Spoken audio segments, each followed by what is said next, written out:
Então, começando a nossa jornada a partir de filosofia do direito, nosso foco inicial vai se dar em filosofia do direito, para depois, em outras aulas, a gente começar a discutir sociologia jurídica. A primeira recomendação que eu faço a vocês é que tenham em mãos um bom dicionário de filosofia do direito. Por quê? Há um bom dicionário que saiu pela editora Martins Fontes, porque um dos primeiros e grandes problemas que nós temos em filosofia do direito é normalmente com o linguajar, com o vocabulário. Os alunos normalmente acham que o tema ou o assunto é difícil, quando na verdade não é, né? O que está sendo difícil é de compreender a linguagem que o autor X está desenvolvendo sobre determinado assunto. Então, normalmente, cada autor desenvolve um vocabulário específico, atribuindo um significado diferente a palavras que vocês já conhecem. Então, esse é um fator muito complicador no estudo de filosofia do direito. Então, às vezes você pega um determinado autor como Kant, que desenvolve todo um vocabulário específico para explicar um determinado assunto, e você acha que ele está falando, sei lá, grego ou latim com você, exatamente porque você não está entendendo a tradução do alemão para o português, ou do alemão para o inglês, porque você, simplesmente não porque você seja alguém que não saiba aquele vocabulário, que você não saiba ler em português, é óbvio que você sabe. O problema é que você não domina o vocabulário filosófico que aquele autor está desenvolvendo. Normalmente esses autores são acusados de utilizar esse vocabulário mais hermético e aí acaba tornando inacessível, né, o conhecimento de filosofia do direito. Para alguns até sugerem que isso foi feito como um projeto de poder, de modo a não externar o conhecimento a todas as pessoas, não tornar o conhecimento acessível para todos, mas para outros, e são muitos, acreditam que esse vocabulário específico foi feito, e é feito por maior parte desses autores, com o objetivo de buscar pureza no conhecimento, ou seja, de evitar mal entendidos, de evitar o emprego da palavra de uma forma com pouca técnica ou de maneira imprecisa, enfim, eles acabam desenvolvendo esse vocabulário como forma de aumentar a precisão da linguagem que eles querem utilizar para explicar o assunto que eles estão falando. Então, esse é um primeiro problema. Então, aqui a gente selecionou para conversar com vocês alguns assuntos que normalmente são cobrados em filosofia do direito nas provas. Quer dizer que são apenas esses assuntos que vocês devem estudar depois, aprofundando em casa sozinho? Não, obviamente vocês estão livres para poder seguir sua jornada de leitura em filosofia do direito, né, nos principais temas. Mas aqui nós selecionamos hermenêutica jurídica, que será o tema que a gente vai abordar hoje. Também selecionamos o tema da teoria da norma jurídica e selecionamos o tema da teoria do ordenamento jurídico.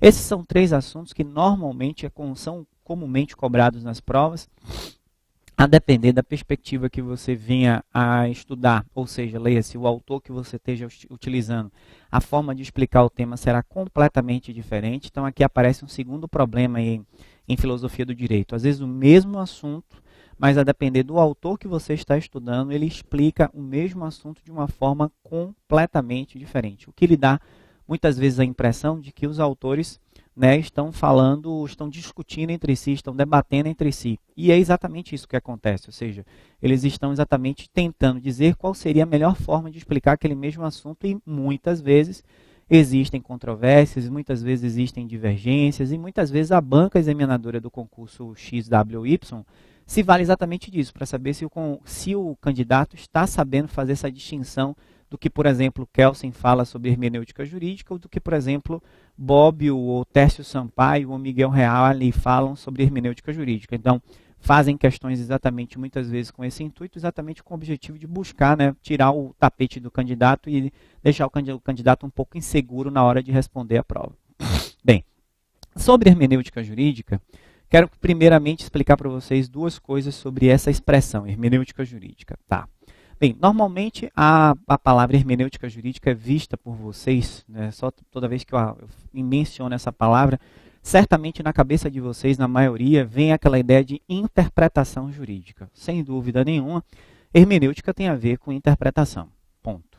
Agora, hermenêutica jurídica pode ser concebida, e normalmente o era, eu diria assim, mais ou menos até por volta do final do século XIX, como um braço ou como uma forma de compreensão ou de concepção, né, da teoria geral do direito. Portanto, não se tinha até então presente a ideia de hermenêutica jurídica enquanto uma concepção filosófica. Então, há duas formas de você entender ou se deparar com o problema da hermenêutica jurídica. Ou como um problema de teoria geral do direito, ou como um problema de filosofia do direito. A gente pode estudar, iremos estudar né, as duas perspectivas para vocês perceberem as diferenças nessas duas perspectivas. Normalmente, a gente vai explorar mais a parte da teoria geral do direito, porque ela é a mais frequente até então nas provas. Não porque seja da nossa predileção, mas é porque as provas estão sugerindo para nós que são normalmente as questões que mais recorrentemente estão aparecendo. Mas se amanhã depois o foco das provas mudar e a gente começar a explorar mais hermenêutica do ponto de vista filosófico, sem dúvida nenhuma, a gente passa a enfatizar mais o aspecto filosófico do que o aspecto da teoria geral do direito. Note. Então, qual é a grande distinção quando eu enxergo hermenêutica como teoria geral do direito e quando eu enxergo hermenêutica como uma filosofia ou como uma forma, uma concepção filosófica pertencente à filosofia do direito? Primeiro, quando eu enxergo a hermenêutica como uma concepção filosófica, eu estou dizendo, na linha de autores como o alemão Hans-Georg Gadamer, autor do grande livro Verdade e Método, que não há nenhum tipo de conhecimento humano,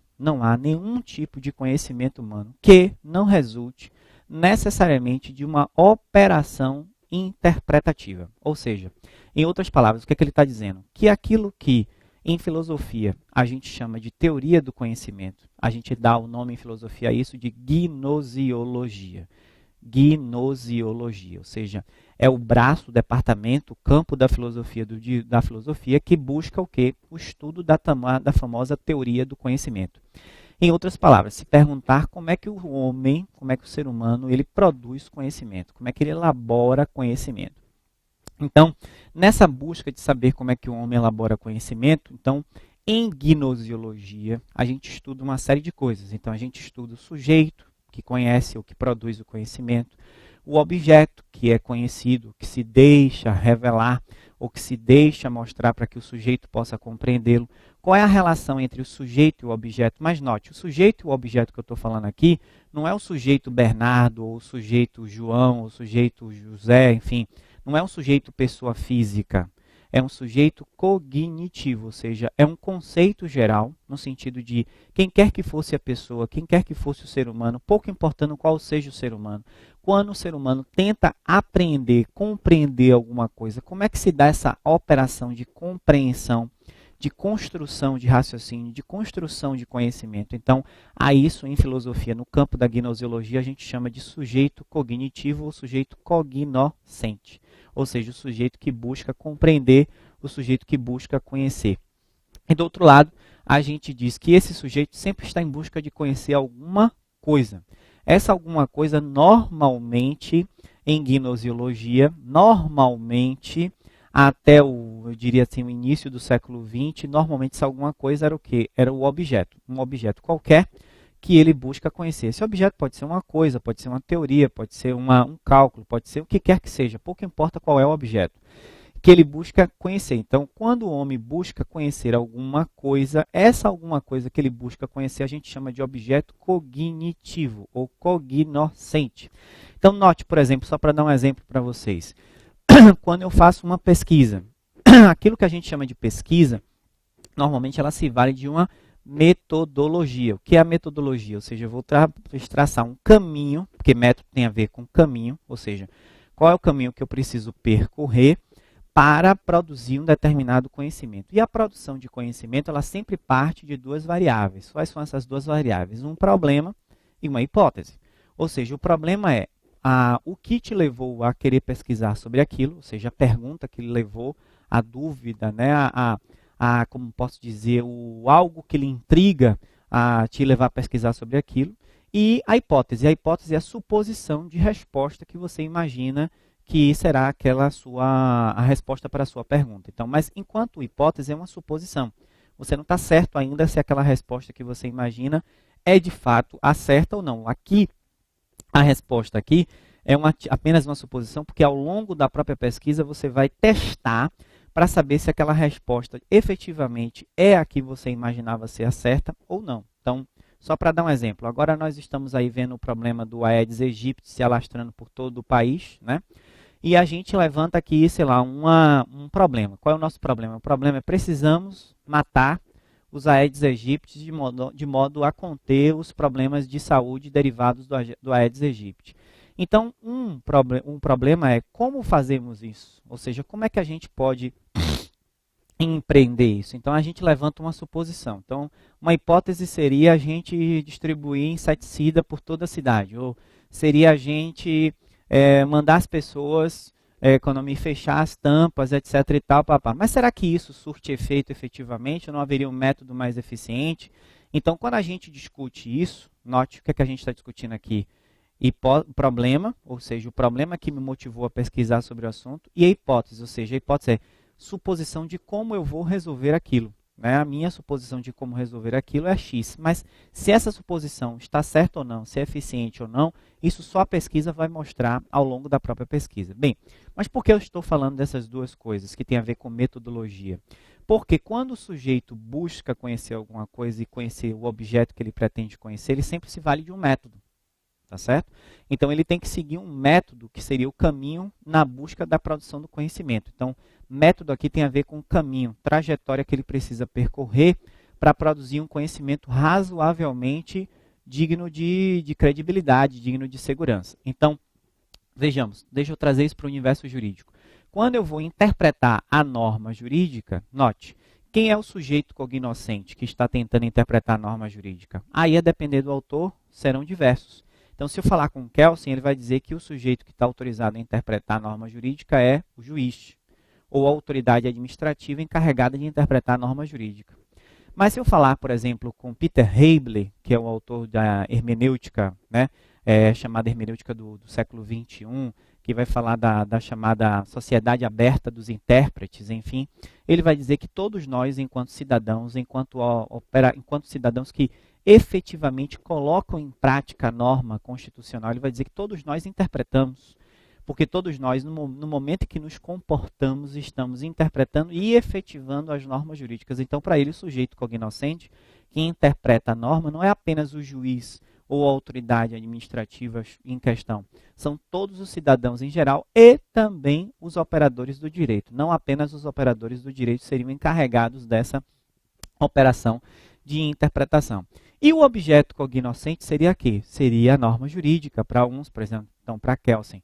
O que é que eu estou interpretando? A norma jurídica. Então, o objeto que eu pretendo interpretar é a norma. Mas se eu for, por exemplo, a Carlos Cossi, um autor argentino, que é do século XX, ele vai perguntar assim, qual é o objeto que o direito estuda? É a norma? Ao que ele responde, não, é o comportamento humano, é a conduta. Então, para Carlos Cossi, o objeto do estudo e que vai estar à mercê de interpretação e que, portanto, será o objeto da interpretação, será que a conduta humana. A conduta humana pode ser interpretada a partir das lentes do que? Da norma jurídica. Então, a norma jurídica te auxilia na interpretação daquilo que é o seu objeto de interpretação, que seria a conduta humana. Então, para Carlos Cossi, o objeto é completamente diferente do de Kelsen nessa operação de interpretação. Então, note, portanto, que se eu explorar hermenêutica jurídica do ponto de vista filosófico, para voltar ao meu ponto de partida, ela é, do ponto de vista filosófico, um tipo, uma forma de compreensão, ou a filosofia em si, a hermenêutica, porque todo e qualquer conhecimento humano, toda e qualquer operação racional que o homem venha fazer, ele necessariamente está interpretando. Então, nós não teríamos como escapar à interpretação, ou seja, nós não teríamos como nos relacionando com as outras pessoas, no próprio processo de convivência social, no próprio processo onde surgem os conflitos, onde eu vou ter que tomar decisões, onde eu vou ter que aplicar normas, não há como não interpretar, ou seja, não existe essa opção do não realizar a interpretação. Mesmo quando eu não quero interpretar, eu já estou interpretando o que não quero interpretar. Então, resumidamente, a interpretação seria uma condição necessária. Daí porque, nesta forma de enxergar a situação, a hermenêutica seria uma filosofia. Porque seria uma forma que a gente está admitindo que filosofia, em outras palavras, é philos, amigo, sofia, sabedoria. Ou seja, amigo da sabedoria. Ou seja, aquele que é amigo da sabedoria, aquele que produz conhecimento, aquele que adquire sabedoria, necessariamente o faz por meio de uma operação de interpretação. Então, desse ponto de vista, hermenêutica jurídica é concebida do ponto de vista filosófico. Agora, do ponto de vista da teoria geral do direito, que é normalmente com o qual a gente tá mais acostumado a lidar com ele, aí hermenêutica jurídica vai ser vista de um outro ponto de vista. Ela vai ser vista daquele que normalmente vocês já têm um certo conhecimento, que é qual? O de a gente estudar os métodos de interpretação, as concepções de interpretação, as técnicas de interpretação, as espécies de interpretação, mas note, veja que qual é a grande diferença? Enquanto na hermenêutica enquanto na hermenêutica do ponto de vista filosófico, do ponto de vista filosófico eu estou problematizando a hermenêutica, no sentido de eu não sei ao certo qual é a forma ou o modo mais correto de interpretar. Eu não tenho ainda uma espécie de manual de como eu devo realizar essa interpretação. Eu só estou admitindo que todo e qualquer conhecimento humano, necessariamente, para ser produzido, já implica interpretação. E a implicar a interpretação, eu estou com isso problematizando. Porque já que é objeto de interpretação, o problema que viria seguinte é, e como é que a gente interpreta? Como é que tem um roteiro nesse processo de interpretação ou não está um roteiro? Ou cada um interpreta do jeito que quer? O relativismo geral, cada um vê o mundo a partir de seus olhos e não há como a gente construir um consenso. Então, note, do ponto de vista filosófico, a hermenêutica é muito mais um problema do que propriamente um roteiro, um modo de estudar, uma forma de se conduzir diante de uma situação. Então, no ponto de vista da teoria geral do direito, sobretudo com foco aqui para o aspecto jurídico, a hermenêutica jurídica vira, em vez de ser o que, ou seja, o que é a hermenêutica, ela passa a ser o como, ou seja, como eu vou interpretar isso ou aquilo outro. Então, seus problemas passam a ser esses que eu acabei de listar. Passam a ser métodos de interpretação, concepções de interpretação, técnicas de interpretação, entre outras coisas mais. Bem, com base nessas explicações iniciais, é bom lembrar que quando a gente conversa sobre hermenêutica jurídica, feita essa distinção entre teoria geral do direito e filosofia do direito, se eu quisesse, antes de eu começar a ir para a etimologia, ou seja, para a origem da palavra hermenêutica, se eu quisesse aprofundar um pouco mais aqui, fazendo essa distinção entre teoria geral do direito e filosofia do direito, citando Tércio Sampaio Ferraz Júnior no livro dele Introdução ao Estudo do Direito, no capítulo 1, quando ele faz a seguinte distinção: o direito pode ser estudado a partir da dogmática jurídica e a partir da zetética jurídica. No campo da zetética jurídica, ele distingue zetética analítica de zetética empírica, e depois ele diz que a zetética analítica pode ser zetética analítica pura ou aplicada, ou zetética empírica pura ou aplicada. Pois bem, por que eu estou conversando isso aqui com vocês? Porque ele vai dizer que a filosofia do direito é a zetética analítica pura e a teoria geral do direito é a zetética analítica aplicada. Ou seja, em outras palavras, a zetética analítica pura é eu estou colocando absolutamente tudo em dúvida, tudo em xeque na filosofia do direito. Portanto, na filosofia do direito eu não tenho nenhuma premissa certa, nenhuma premissa que eu possa compreendê-la como um dogma, nenhum solo firme a partir do qual eu posso me utilizar para poder desenvolver um raciocínio. Não. Então, na filosofia do direito, tudo é absolutamente questionável, tá certo? Ao passo que na teoria geral do direito, não. Eu já passo a ter um conjunto de conceitos básicos que eu vou me utilizar para poder empreender a tarefa do operador do direito, que seria basicamente decidir conflitos jurídicos. Essa é a grande tarefa do operador de direito, decidir conflitos jurídicos, e eu vou me valer de um conjunto, de um arsenal, de um vocabulário de conceitos básicos, e esses conceitos básicos, na teoria geral do direito, eu vou ser apresentado a esses conceitos. Lógico que essa apresentação irá variar depender do autor que eu estiver estudando. Então, essa apresentação do que é norma jurídica, do que é sujeito, do que é relação jurídica, do que são vícios de vontade, do que é fato jurídico, do que é relação jurídica, do que é ordenamento jurídico, isso tudo vai oscilar, já antecipo, a depender do autor que você estiver estudando. Então não vá querer que Bobbio defina ordenamento jurídico da mesma maneira como Kelsen define ordenamento jurídico. Não vai querer que Arthur Kaufmann compreenda norma jurídica da mesma maneira como Kelsen compreende norma jurídica. Esqueça isso.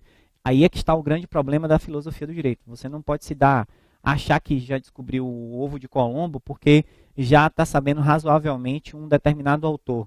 Quando, na verdade, o grande erro é esse. Você tem que ter cada vez mais leitura, mais conhecimento, porque o mesmo assunto em outro autor pode ser explicado de forma completamente diferente. E quando eu digo completamente diferente, é completamente diferente mesmo. Não é uma pequenas diferenças, não. Bem, então, com base nisso, eu quero chamar a atenção para o seguinte. Então, a filosofia do direito seria aquilo que, em tese, a gente chamaria de zetética analítica pura, e a teoria geral do direito seria aquilo que a gente chama de zetética analítica aplicada. Ok, então, feitos esses esclarecimentos, vamos então para a etimologia da palavra hermenêutica. Etimologia, não sei se vocês sabem o que significa isso, é origem da palavra, ou seja, de onde essa palavra surgiu. Por que está por detrás dela? O que provocou o surgimento dessa palavra? Normalmente, uma das explicações mais recorrentes para tentar definir qual foi a origem da palavra hermenêutica deriva da mitologia grega, tá certo? Vamos aqui na 2 comigo.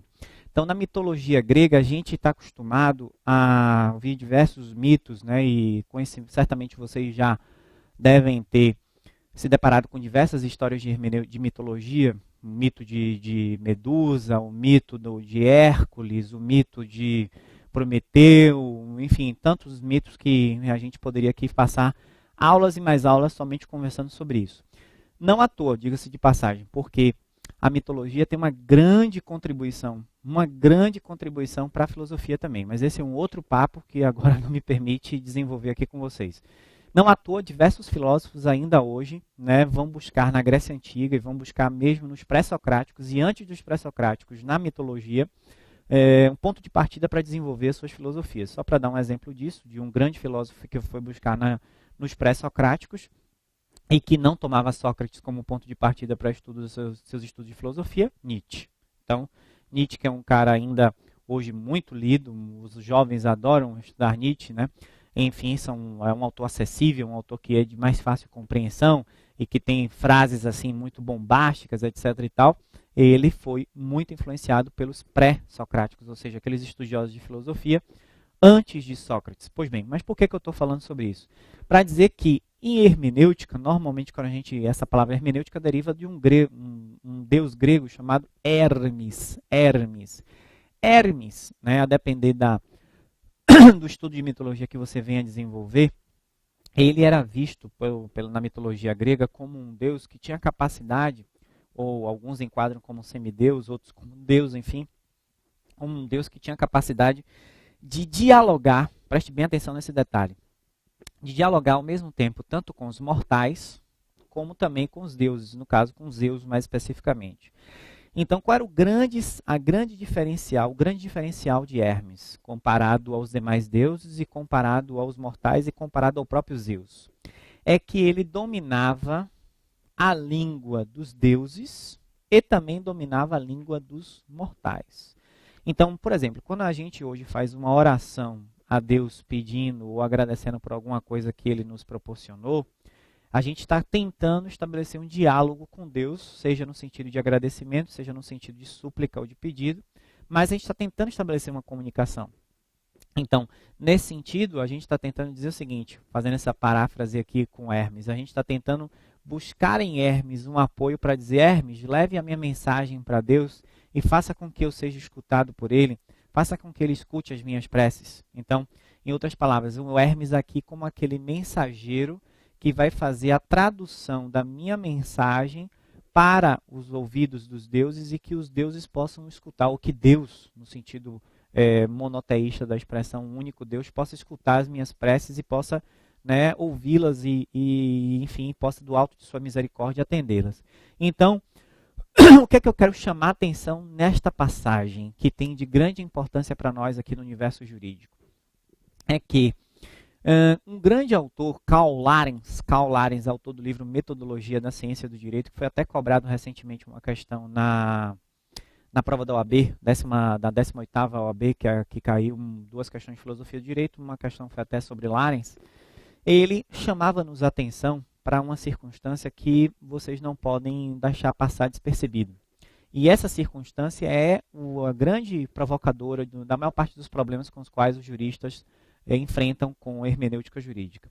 Que é qual? A circunstância de que a língua jurídica, a linguagem jurídica, ela é caracterizada por ser uma linguagem contaminada, ou seja, constituída, construída, tanto com base numa linguagem técnica, ou seja, um vocabulário técnico específico próprio do universo jurídico, como também como um vocabulário específico ou próprio do mundo cotidiano, ou seja, do dia a dia das pessoas.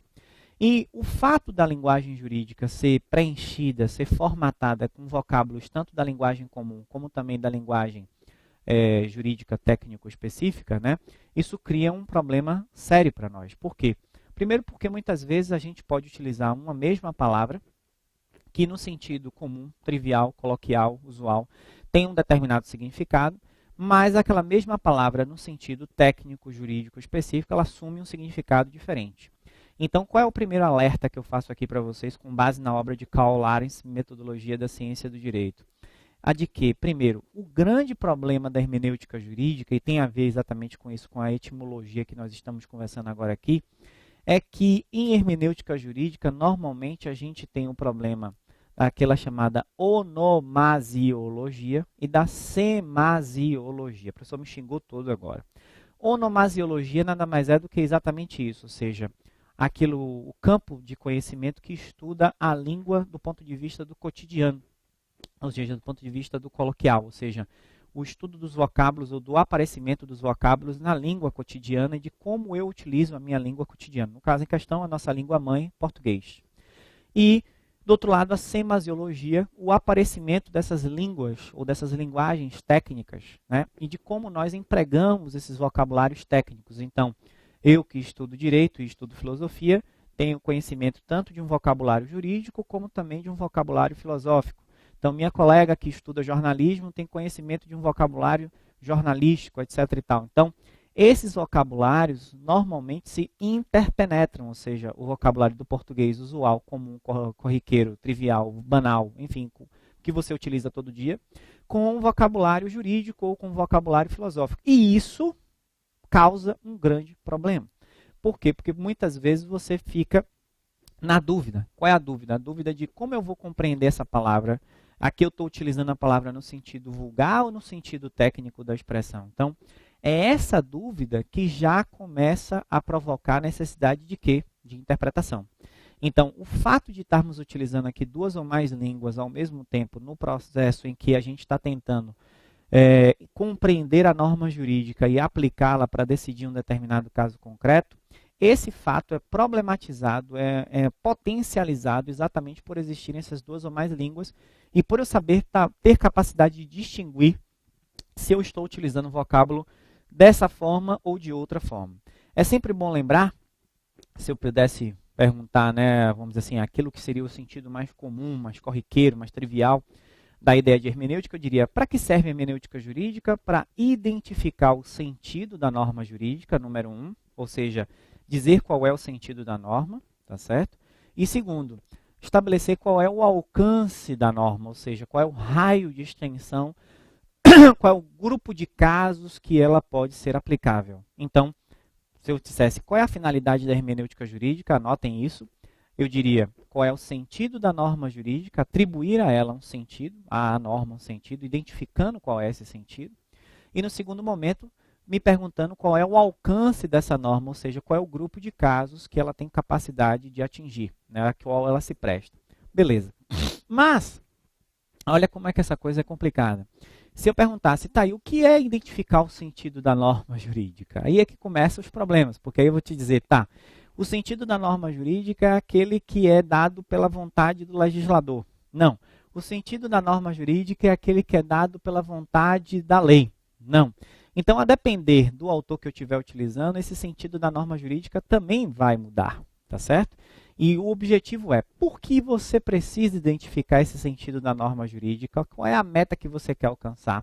A meta que eu quero alcançar é aplicar essa norma, uma vez que eu identifique o sentido dela, aplicá-la a um caso concreto, a um conflito. Por quê?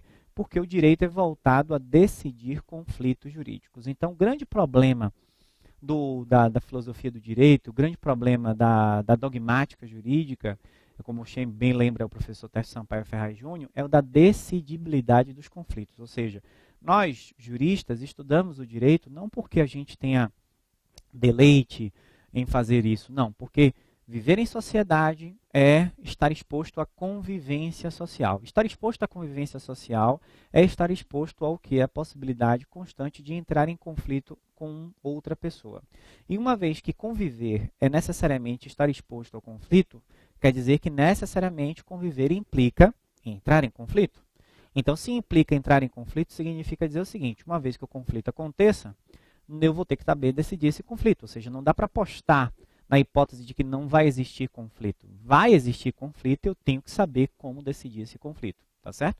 E é aí, exatamente aí, que aparece a hermenêutica jurídica, ou seja, como uma dessas ferramentas que o jurista vai se utilizar para poder ter a capacidade de decidir os conflitos. Tá certo? Volto daqui a pouquinho.